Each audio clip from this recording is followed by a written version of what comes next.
It starts to be the motivating factor for the kids when they start to take great pride in running to the ball and physically punishing people. That's when it starts to be like, this is who we are. Their swagger's all about, we're a defensive team. I mean, Coach Darren might put up 40, I think he averaged 40 a game, but it was about that we could score one time and we're going to win because you're not scoring.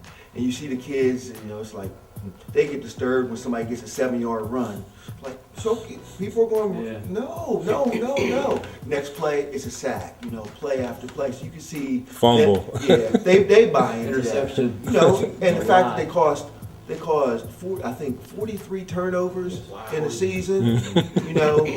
We had Numerous 15 pick sixes, I think it was. Yeah, I lost track. It was like I lost track.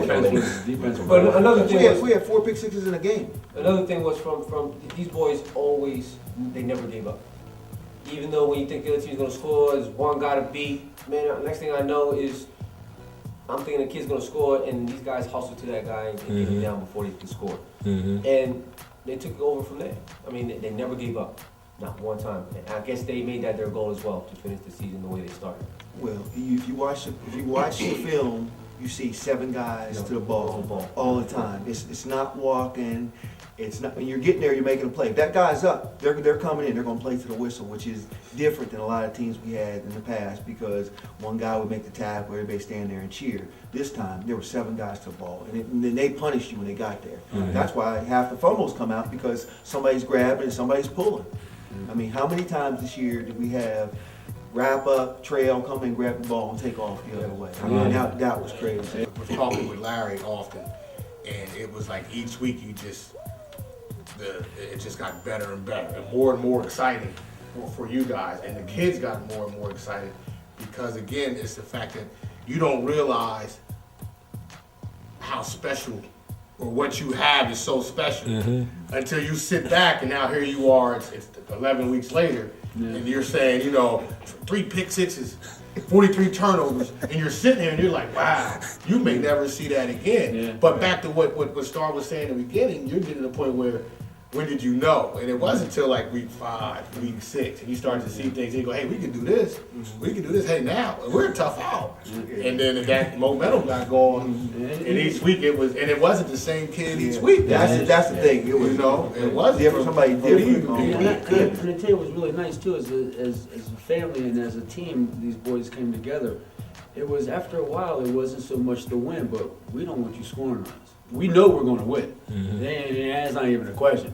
We just don't want you scoring on us. How rare is a situation like this where a team goes undefeated? Undefeated is kind of common. People going undefeated. But to go unscored upon that type of combination, how rare is something like that? We all watch football. I don't think I've ever seen that At least not 40, at any level. 40, 44 and then when you look at the numbers, it's like you see, okay, nobody scored them all year.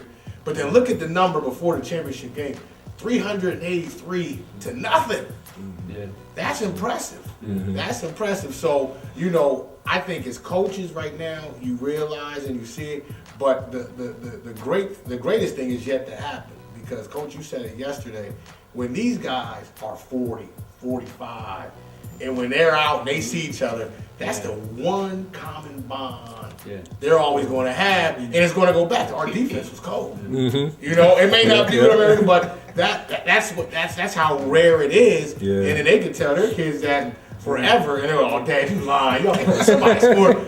No one scored on us in the regular season." So, it's like a myth almost. Yeah, See what I'm saying? It's like, but you hear about it, and that's the type of stuff you see in faces in the crowd in Sports Illustrated. We need to send that stuff in there. That's amazing. What were some of you guys' most memorable experiences, either most memorable games, most memorable plays, whatever, from this season?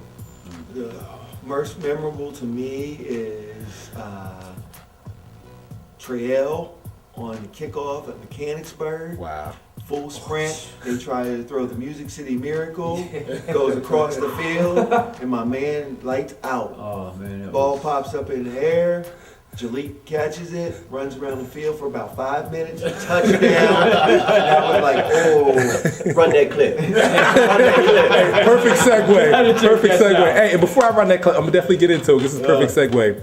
that was a long play. And it was a lot going on in that Yes. play. But one of the things that I caught, little Kevin Littles was putting in work. I'm not sure if anybody noticed it when Jalik hit the guy, bang. I mean, Trael hit the guy, bang. And Jalik gets the ball and he dances around, and when he's kind of like closest to the bottom of the screen, as he's getting down there, Kevin Littles lays one kid out, bang, right?